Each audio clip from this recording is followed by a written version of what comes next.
Salut à tous. Aujourd'hui, on va voir comment se servir du logiciel Circuit Designer. Ce logiciel ici sur le bureau. Si vous ne l'avez pas sur votre ordinateur, vous pourrez faire une recherche simple sur votre navigateur préféré et le télécharger. Sinon, il y a un lien vers le site de téléchargement dans la description de cette vidéo. C'est le logiciel que vous voyez ici avec le même nom, Circuit Designer. Dès que vous lancez New File,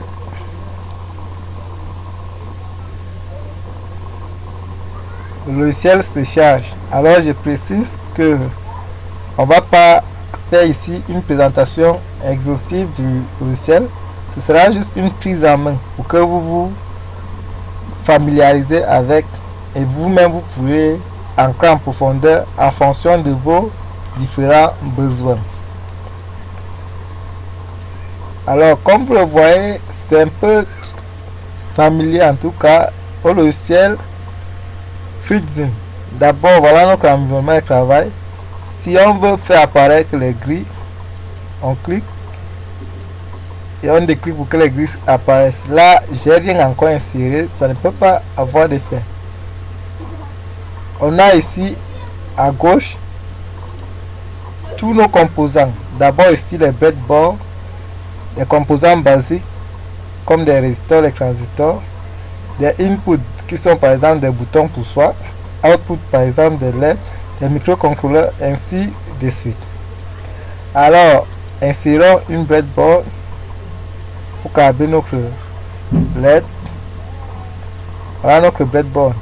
Alors là, on voit les grilles apparaître. Cet onglet-ci nous permet de faire disparaître les grilles et de les faire réapparaître. Ok.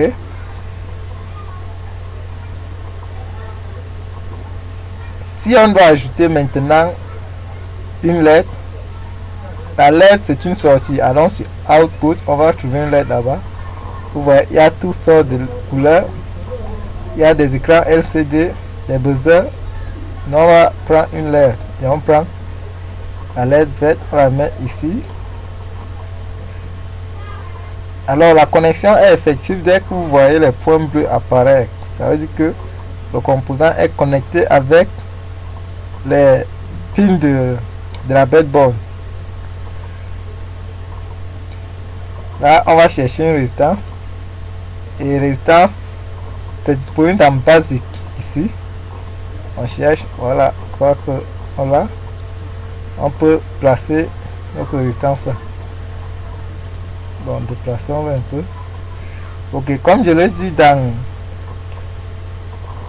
ce logiciel et sur la breadboard de façon générale, les deux lignes de trous qui sont verticaux ici sur le côté, les lignes à gauche et à droite conduisent au courant de façon verticale. Donc les deux lignes verticales à gauche et à droite marquées en bleu rouge conduisent le courant de façon verticale. Alors si je mets une phase ici, la phase va se reprendre sur toute la ligne et vous pouvez remarquer dès que je pointe sur un trou, c'est toute la ligne qui est marquée. De même avec la ligne bleue et de même aussi de l'autre côté.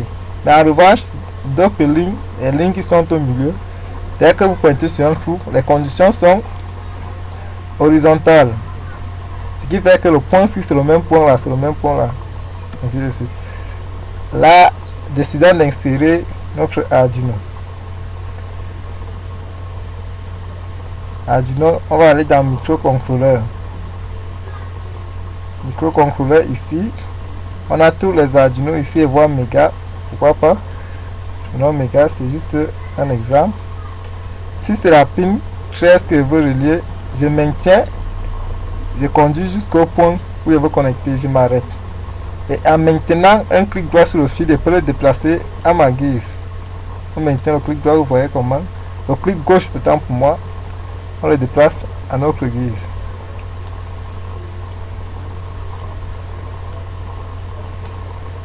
Ok. Maintenant, je dois relier la masse. Vous voyez bien ici le ground. Pour zoomer, vous avez ce plus-ci, vous zoomez. Pour dézoomer, vous avez l'autre moins. Voilà le grand ici, je maintiens le clic gauche et glisse jusqu'au point où il veut connecter. De l'autre côté, et la connexion est effective. Dézoomer, c'est le moins. Là, on a fait un câblage simple d'une LED connecté sur la broche 13. Pour voir le câblage sans la breadboard, on vient ici dans l'onglet Net View, c'est-à-dire la vue réelle. Ça charge un peu, ok. Voilà la vue réelle déjà affichée sans la breadboard, c'est une bonne chose.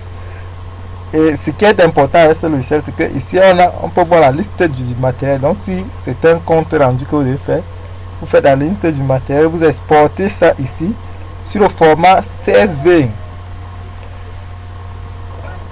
Ajoutez d'autres lignes et saisissez vous-même. Bref, vous faites ce que vous voulez.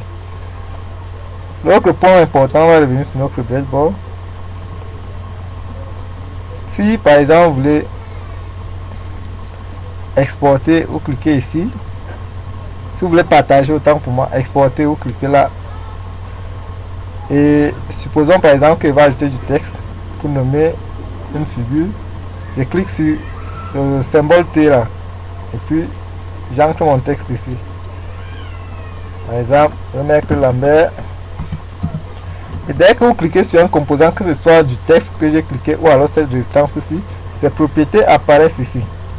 Ici, on a l'opportunité de modifier la distance de 200 à 300. Maintenant, le plus important, ce qui fait la grande différence avec le logiciel FreeZine, c'est qu'il y a la possibilité de saisir le code de l'Arduino. Lorsqu'on clique ici sur l'onglet code, on était dans liste du matériel. À droite, il y a code. Lorsqu'on clique dessus, on tombe sur un éditeur de code très magnifique à voir même. Là, il y a la possibilité de saisir le code. Et ne vous inquiétez pas, la coloration syntaxique est encore très jolie même. Par exemple, je vais écrire serial, je vois que ça change de couleur. Point begin. Ceux qui utilisent Arduino savent de quoi il s'agit. Virgule. Ceux qui programment les microcontrôleurs Arduino savent de quoi il est question. Vous voyez bien que tout change de couleur. Et c'est très beau. Pour compiler, on clique là. Pour charger le code dans l'Arduino, on clique là. Alors, je vous laisse découvrir vous-même. On a juste fait une présentation générale du logiciel. Et c'est pour que vous-même vous familiarisez avec. Ce logiciel n'est pas dur à utiliser. Mais beaucoup d'options sont cachées sont disponibles en ligne, autant pour moi. Donc, il faut être connecté et avoir une bonne connexion. Ce qui n'est pas le cas là pour moi pour le moment. C'est pour ça que je ne suis pas entré trop en profondeur. Donc, si vous avez aimé la vidéo, likez et abonnez-vous à la chaîne. Mettez vos suggestions en commentaire et des critiques aussi, s'il y en a. Et je n'hésiterai pas à répondre. On se dit à la prochaine.